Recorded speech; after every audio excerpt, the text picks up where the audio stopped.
Hello. So this part is in continuation to the previous part of solution of example 3. So I was talking about the uh, as I have mentioned that we are providing the length on each side as 110, but beside this we need to add the and returns. So I was mentioning in the previous video also, like whenever we provide this length of weld, which is L, we generally provide and return also, and this and return is 2 times of S. We provide this and return to, I mean, so that there is no stress concentration on the ends. Okay, so to avoid that, what we do is we provide and returns. So whenever we calculate the effective length of weld, we add and returns to that to get the total value of the weld. So 220 is the effective length of weld. Now in that we will add the and returns. So as you can see in the figure, there are 4 and returns. One and return is there, then this is the second, third and fourth. So 110 plus 110 plus this and return plus this and return plus this one plus this one. So in 220 we need to add and returns 4 times, and then we will get the total length of weld that we'll be providing in the first case. So I'm writing here, I will write here providing and return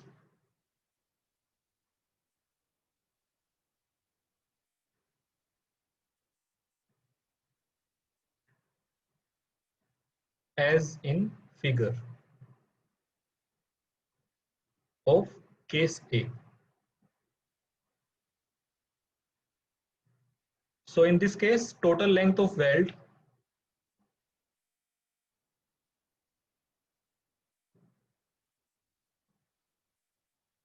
will be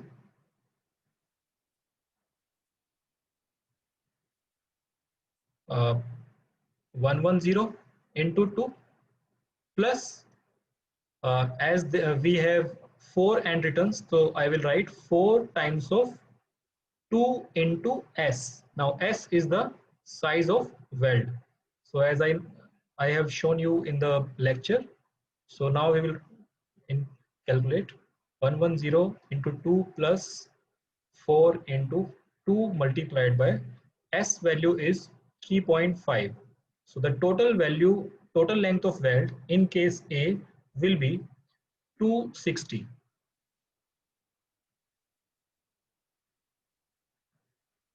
Approximately 258,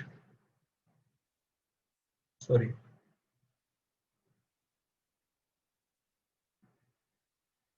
220 plus 7. So this will be 258 actually.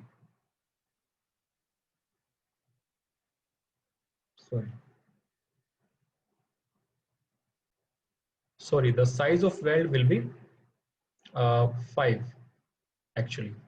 So now 5 into 2, 10, 10 into 4, 40 plus now this is how it will become 260 mm. So that is the total length of weld in case A, including the and returns.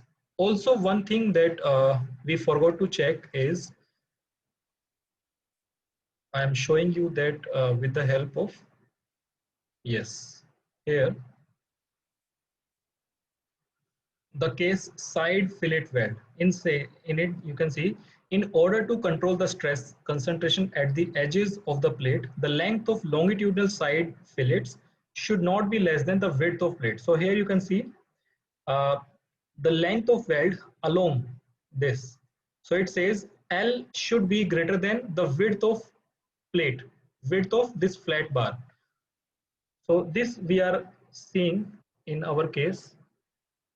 So this length, it says this length of weld should be more than this width, and this width is already given here 75. So we can see that 110 This is also greater than 75 mm, which is the width of tie. So this is more than this, so it is okay, it is safe. So this is we check when we are providing longitudinal welding only. Now coming to the case 2,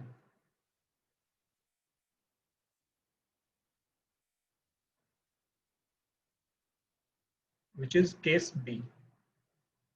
So in the case B, first we will see the diagram. So here you can see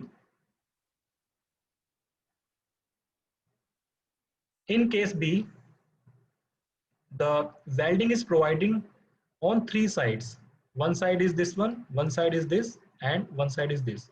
So along the direction of force, these two welds are the longitudinal welds, and perpendicular to the direction, this weld will be transverse weld.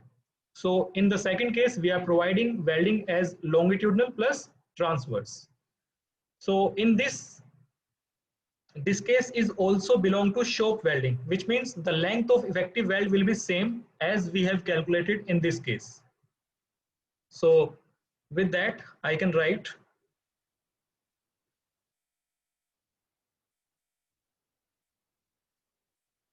effective length of weld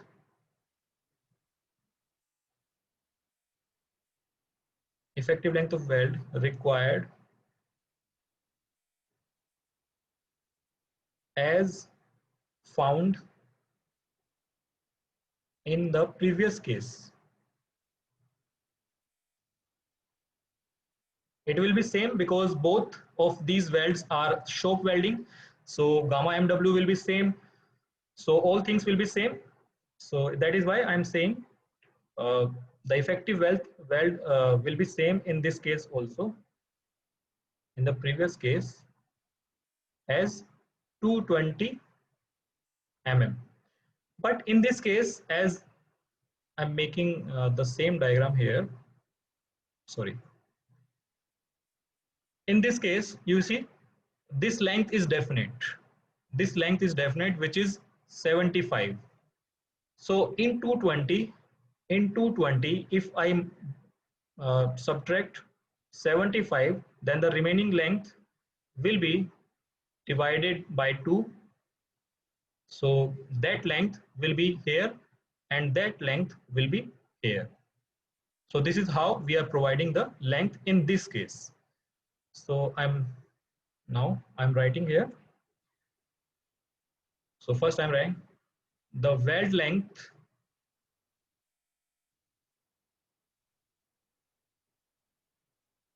accommodated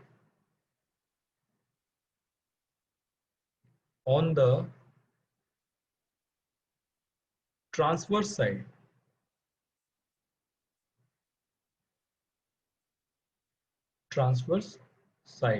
that will be 75. Again, I will show you that. As I said, this line will be the transverse and this line will be the longitudinal. This one will be the longitudinal. Okay. So here I'm talking about the transverse. So transverse can be accommodated as equivalent to 75 mm. And the remaining length will be accommodated on longitudinal side, both side.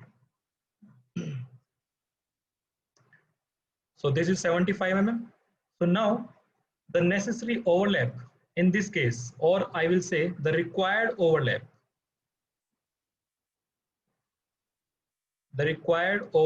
in this case can be found from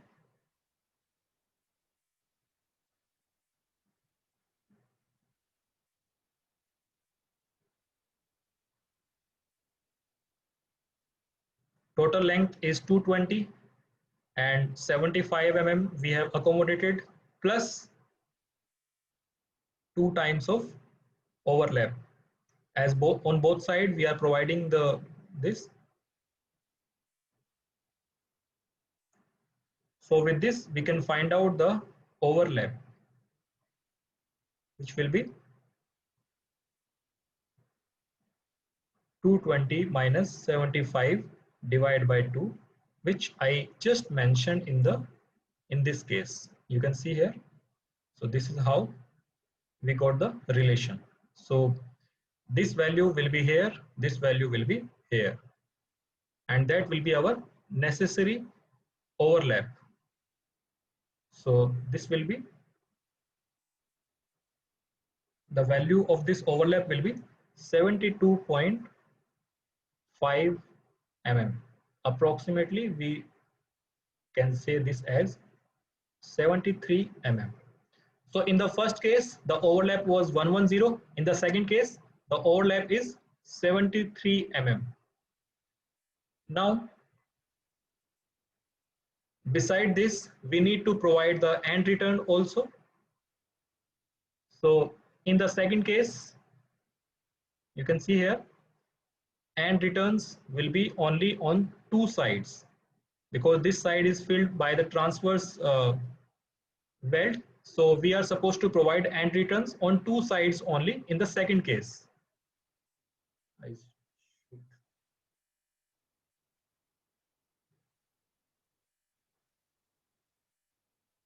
So I'm talking about this end return,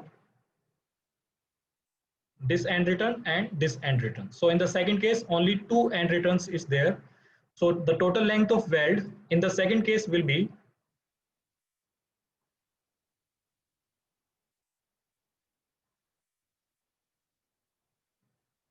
total length of weld in this case is 2 into 73 is the overlap plus and return from one side, and if we multiply with 2 then we will get and return on the both side. So and return will be 2 times of s, which is 10 mm, because s value is 5 mm, so 5 into 2 is the 10 plus 75. So the total length of weld will be 241 241 in this case. Okay, so in the case B we are getting total length of weld as 241. In case A we got total length of weld as 260. So this is 19 mm less and carrying the same load, but the arrangement of the length is different. Now we will see the case C. Now case C is a little different. Why? Because in the case C there is field welding or site welding. You can see here in the third case there is site welding, which means the total length of effective weld required will be calculated again, because in this we have to change the gamma mw value. All other value will be same, but gamma mw will be changed, and because of that the value of effective length will be changed. So we will calculate that.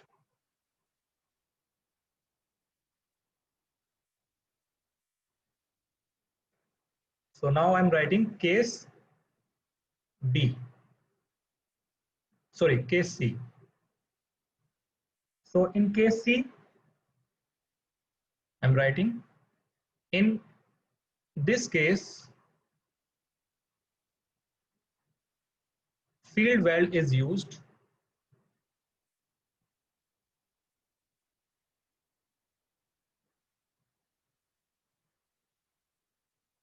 which means the value of gamma mw will be, in this case will be 1.50.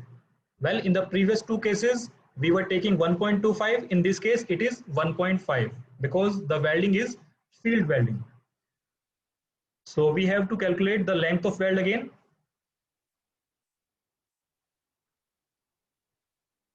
We have to calculate length of weld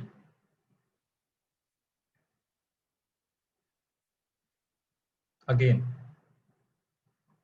using the same relation that we have used previously to get the LW. So again, design strength of weld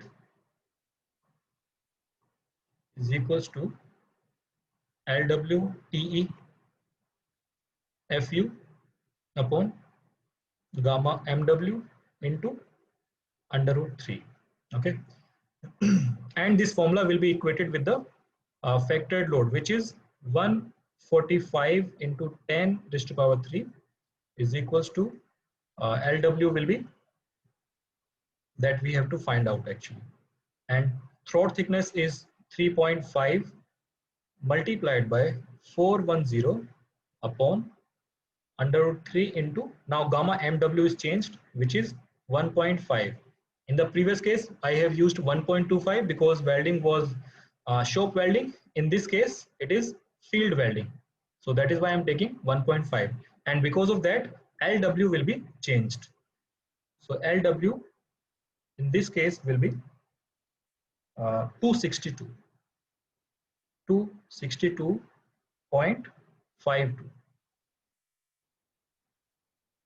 And you can see in the third case, we are providing welding all around.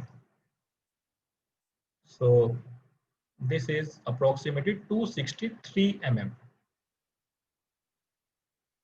So I'm again showing in the diagram. So there you can see we are providing welding on all four sides. So in that case, what will be the overlap? What will be this value overlap? In the previous case, in the second case, the overlap was 73 mm.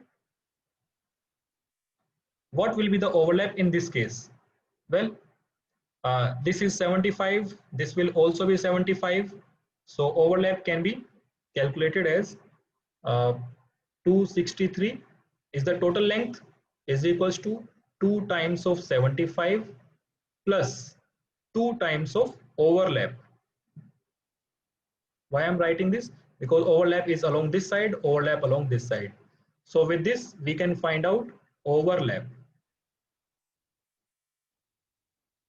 So this overlap will be 263 minus 150 divided by 2. So that will be our overlap.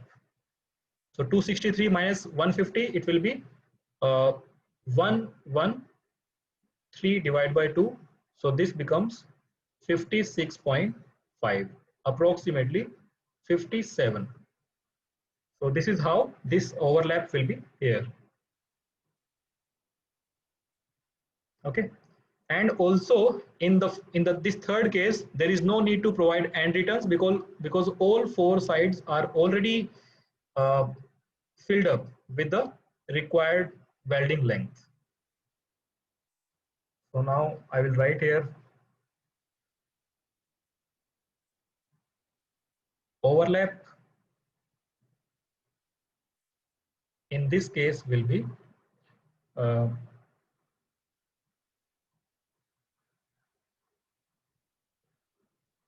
263 minus 75 into 2 divided by 2 becomes 56.5, approximately 57 mm. So total length of weld provided, total length of weld provided is 57 into 2 plus 75 into 2 becomes 264 mm. So that is the total length of weld provided in the third case. Similarly, we can have all other cases also. So now I hope with this problem you understand about the design. So we can design this joint in many ways. So in these three cases, we have determined the overlap. Also, if we try to check these three overlap with the minimum specification as mentioned in the IS code. So in the lecture, I have shown what should be the minimum overlap. So there you can see overlap in the lap joint should not be less than 4 times of the thickness of the thinner part. So in our case, the thinner part thickness is 8 mm. You see 8 mm, this one. And 8 into 4 is 32. So you can see in all three cases, the overlap is more than 32. So it is safe in that criteria also. I hope you understand this numerical. Thank you. Thank you for your time.